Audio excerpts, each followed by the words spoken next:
First, I need to explain something. I seem like a very nice, laid-back, easygoing person, so most people make the mistake of thinking I'm a spineless wimp they can take advantage of. Operative word there is seem. In point of fact, I have a vicious, vindictive temper. I'm just emotionally lazy. I don't like wasting time and energy on confrontation that can more profitably be spent elsewhere. However, if you mess with my fan alloy or my money, very bad things will happen to you. As my mom liked to say, "Ents nice fancy has left the building and you don't want to meet the other fancy." Example follows. This happened about 20 years ago. I started working as a CAD drafter for a small drafting and design firm, practically fresh out of college. I made a good salary, not great but comfortable. Very soon, I found myself the drafter, receptionist, office manager, file clerk, and even janitor when I needed to pick up a little extra money. My boss was almost never in the office, because I was there to handle everything. After a year of being general factotum, on Friday, April 13th, my boss comes to me and tells me he doesn't have my income tax paperwork ready, but has a reasonable excuse, and he asks me to file an extension. I told him, "This is kinda last minute, don't you think? But look, I'll do it." And I did. Every couple of weeks afterward, I'd ask him about my tax paperwork, and he'd tell me no, not yet, and umpteen excuses why not. Finally, he told me his lawyer had them, and was finishing preparing them, and would be ready any day. Really, I did wonder why his lawyer was working on them instead of his accountant, but I didn't say anything. My tax extension would be up on Sunday, July 15th, so I had to turn my taxes in by Saturday, July 14th. On Friday, July 13th, about 5 p.m., I was sitting in my office chatting with my mom, who was there to give me a ride home. My boss came into my office and had the gall to ask me to file another tax extension, and gave me some totally bogus excuse. You see, what he didn't know was, I had found all my tax paperwork on his computer a few weeks before, just needed to be printed out and signed off. So I knew then he'd been lying his at dollar off this whole time. I remember staring at him for a few moments, absolutely dumbfounded, then smiling and saying, "Okay." My mom told me afterward, when she saw me smile at him like that, she thought, "Oh shit, Fancy's gonna kill this guy, and I don't know if I can stop her. I'm sure he wishes that's all I had done to him." First thing Monday morning, I walked straight up to my boss and dropped my resignation on his desk. He's like, "WT," and tried to argue. Me, I don't argue. I just told him, "I'm leaving. Do you want me to work my notice?" He said, "Hell no.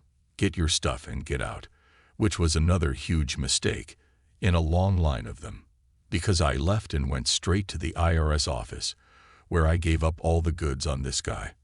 He apparently never actually paid any of my taxes or his, though he did take it out of my pay and I had proof.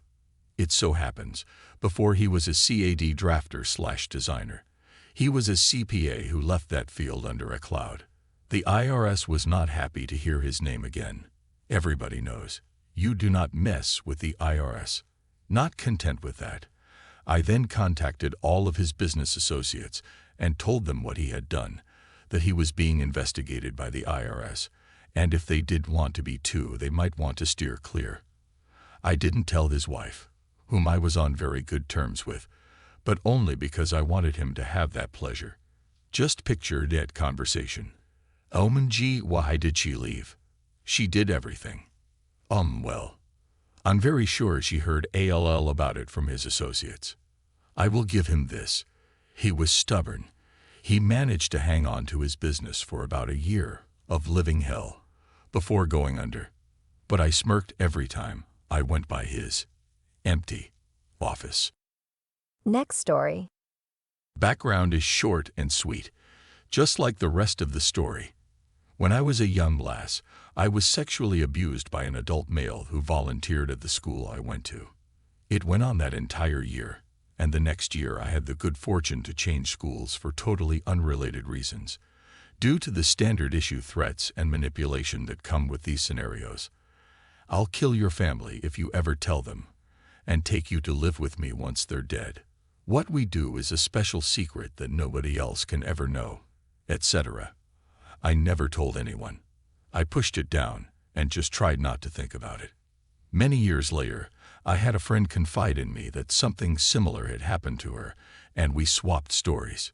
She had done things the proper, tidy way. She told a trusted adult. The perpetrator was tried in a court of law. He was convicted, and he was jailed for a long time. Everything wrapped up nice and neat with a little bow on top. She was pissed at me for not telling anyone about what had happened to me, even if it hadn't been until years later, because what if it had happened to someone else? But I pointed out that once it was past the statute of limitations, I couldn't really tell anyone.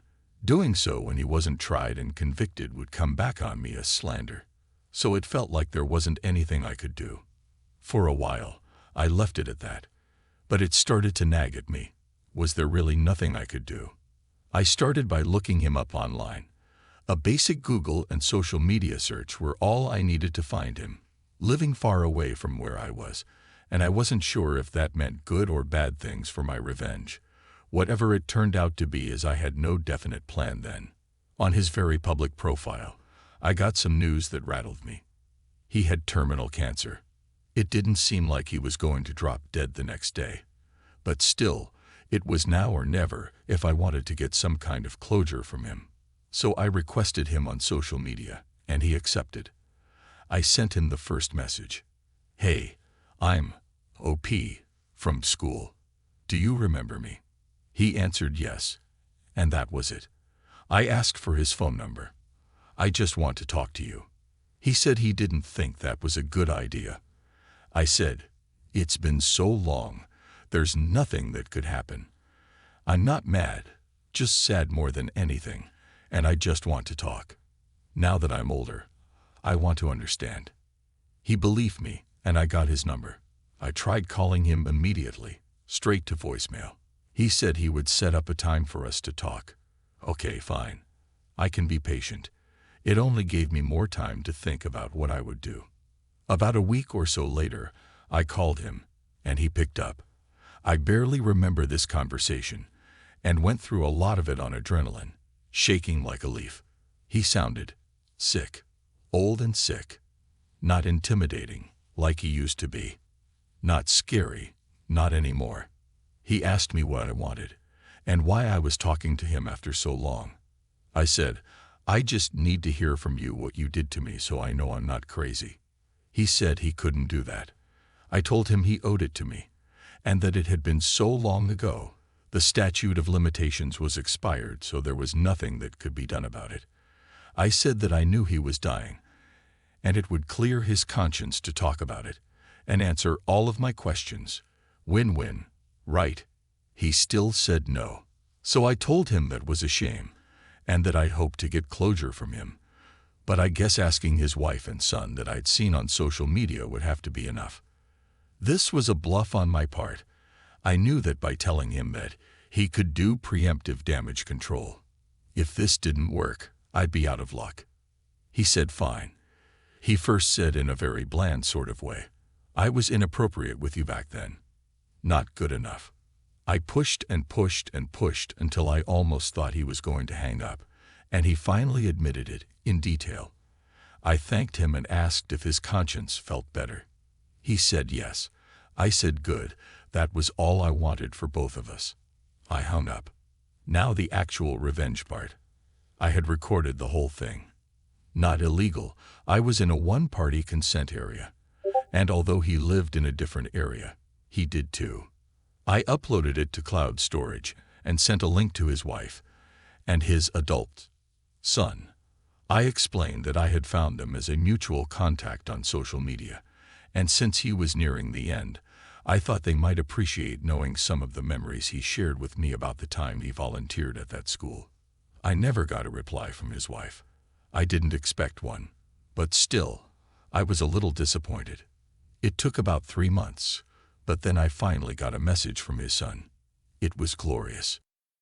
He wasn't the guy's son, he was his stepson, and he'd never liked the guy from day one. He'd told his mom this repeatedly, But she insisted he was just bitter about his bio dad leaving and told him to get over it. Something just felt off about him. And now he knew what it was. He apologized to me for how the guy had hurt me, not that it was any of his fault. They didn't even know him back then yet. He told me that he knew his mom hadn't replied to me, but she had listened to it. Afterward, she had left him, while he was dying of cancer. The stepson said this guy didn't have family of his own, and that he and his mom and his own kids were all he had left. They severed ties with him. Best part, the wife never actually married him. And even if she had, when she left, it wasn't exactly like there was time for the guy to contest anything in court. He was fading fast, and that stuff can take a year or more to get settled. He didn't have that kind of time. When she left, she took all the money. It was all hers. He hadn't worked in a long time due to the cancer. She took the closest thing he had to family. And the best part, without her, he no longer had the money to pay for his private health insurance. I thanked the stepson for contacting me and asked if he could do me one more favor, tell me when it was over and he was dead.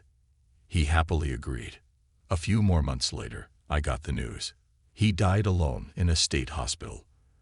They weren't going to publish an obituary, although the stepson had decided to have him cremated so that he could just scatter the ashes. No plot, no lasting proof that this man ever existed. Apparently he had spent the last few months writing constant letters to his now ex and stepson, calling them, texting them, everything.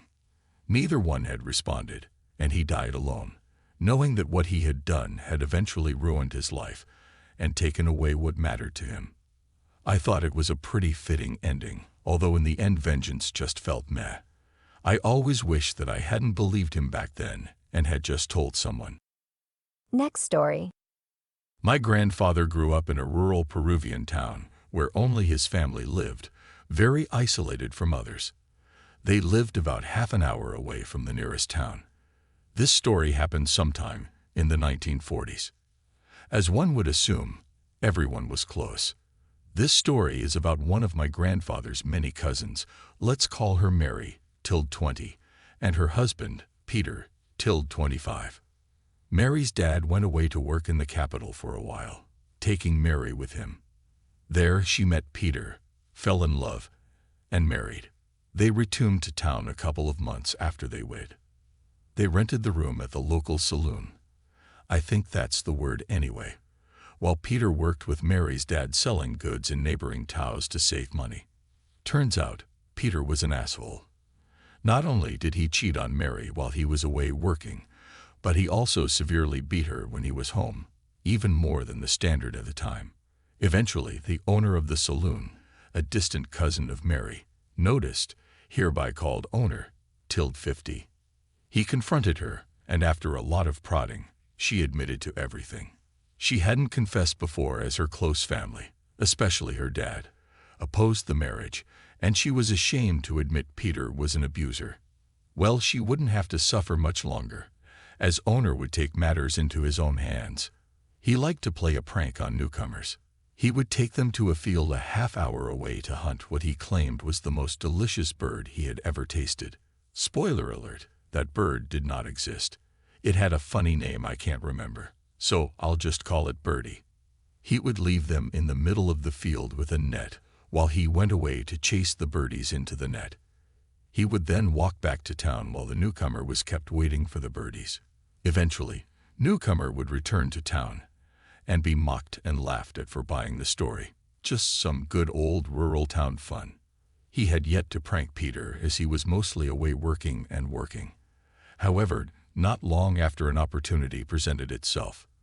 He was able to lead Peter away with the same story as always, but he didn't play the prank on him. Instead, he led him to a field 1.5 to 2 hours away instead, getting him drunk on the way, and then pushed him into a nearby lake where he drowned. He then returned to town and claimed Peter had wanted to actually hunt the birds, not just wait, and it was hard to convince him otherwise, as a way to excuse his tardiness. Peter's disappearance was noticed the next day by Mary's dad when he didn't show up to his house or work, and when he wasn't in the rented room. Owner gave his excuse. The others at the saloon and his wife corroborated his story. A few days later, Peter was found drowned in the lake. It was concluded that while waiting for the birdies, he'd gotten drunk, and when he attempted to return to town, he had gotten lost and fallen into the lake. Unlike her husband, Mary's life ended on a happy note. She remarried to a much nicer man, had 8 children, and bought a house in the capital where she lived until she died of cancer, circa 2003. The amazing owner also had a happy life and died in the late 1970s. My grandfather only knew this story because he overheard owner tell Mary's dad the true story. Apart from him, no one else but the 3 of them knew. He told me one day I was asking about secrets about his small town. Yes, I like gossip. Next story. So my little sister, who is the sweetest girl in the world, is 12 years old but can't walk or communicate. Her mental age is around 6 months. She obviously cannot attend a regular school, but since we live in a big city, there is a wonderful school for kids like her. Even though we don't own a car, since we don't need one, we got the city to put up signs in front of our house designating a 4-meter spot for wheelchair pickup and drop-off for her school bus every morning and afternoon. The signs went up perhaps 2 years ago, and after the first week, we never really had any issues, since most of our neighbors are wonderful and totally understanding of our designated spot. For some context, we live in a perhaps poorer community, though we're well off. But in our 9 years here, we've had nothing but great interactions with everyone here. Sadly, the neighborhood is gentrifying, and we're getting more self-centered people with their Mercedes-Benz or Audis honking, while my sister gets loaded onto her school bus, which takes around 4 minutes, but blocks our little street, which really pisses us off, as well as the other sane people that witness it. Naively, we thought this would be the extent of our unpleasant interactions. In September, we woke up like on any other Monday morning to find a shiny BMW parked in our disabled spot. It wasn't just partially in it, it was positioned perfectly to take up the entire spot. To make things worse, there were about a dozen open spots on the block, and it's not like they were all vacated that morning since we wake up at 6 o'clock a.m. We were baffled. I'd seen this car many times since last July, and it was definitely the same car, since there aren't many burgundy sports cars in our neighborhood. It was usually parked about 20 meters south on our street, so we knew it belonged to a neighbor a few doors down. We did all the basics in this type of situation. We took a picture, took down the license plate, and called the police to report it. The cops came by within the hour and wrote a big fat ticket. I believe it was for $700, but don't quote me on it. Anyways, it was a significant amount. At around noon, a smug, angry guy came knocking on my door. I had the day off from school and was home on my own. It was obvious that it was the owner of the car, so I made a quick decision to record the conversation, or screaming mash, on my phone. I opened the door, and before I could say a thing, the Dutch lays into me. I'm a 16-year-old guy, and he's in his mid-40s, midlife crisis maybe. He accuses me of all things ranging from putting up those signs this morning to frame him to being racist. He was East Asian, I believe, but we have a really diverse community. He goes on to say that disabled spots shouldn't even be a thing, that it's always empty, totally shooting himself in the foot based on his previous comments, that we should pay for his undeserved ticket, that it isn't even an inconvenience since the spot next to his was free, and my sister could just get on the bus from there, blah blah blah. Once he finished, I said okay, and shut the door on his furious face. He rang the doorbell another 5 times before storming off. To my satisfaction, the recording caught everything fairly clearly. In the evening, I told my parents what had happened and gave my dad a copy of the recording. We have a pretty tight-knit community, for the most part, and there is a neighborhood Facebook group with around 3,000 members. My dad decided to post a summary of what had happened along with the recording and a picture of the car in our spot on the page. There was immediate uproar with people saying they would fight back or whatever. We were humbled by the feeling that our community was standing up for us, but we didn't think anything would come of it. The next day, I leave the house to go to school and walk by the guy's car, back in his normal spot, and noticed that the front right tire was deflated. Upon closer inspection, it was slashed. As I said, our community is tight-knit, but I can't say I expected anything like this to happen. The guy must have seen the Facebook post, because he didn't come back to our house to complain or accuse us of anything. The following weeks were sweet. Whenever I saw him in public, people would go up to him and remind him that he was a shitty human being. A bit harsh in my opinion, but they weren't my words. In November, his house had a for sale sign in the window. The house market had also gone down by a bit. I'm always kind of curious about how much houses similar to ours are selling for compared to how much we paid for ours in 2011, so I knew what he paid for it in July. Once I saw the for sale sign, I rushed home and checked the local house listings, and lo and behold, he was selling for $90,000, less than what it was going for in July. He really wanted to get out of our neighborhood. While his crime wasn't nearly worth $90,000, I must say that I don't feel bad. Worst case scenario, he sells that obnoxious car of his, which would easily cover the lost money. Let's just say that we haven't had a single car parked in my sister's spot since.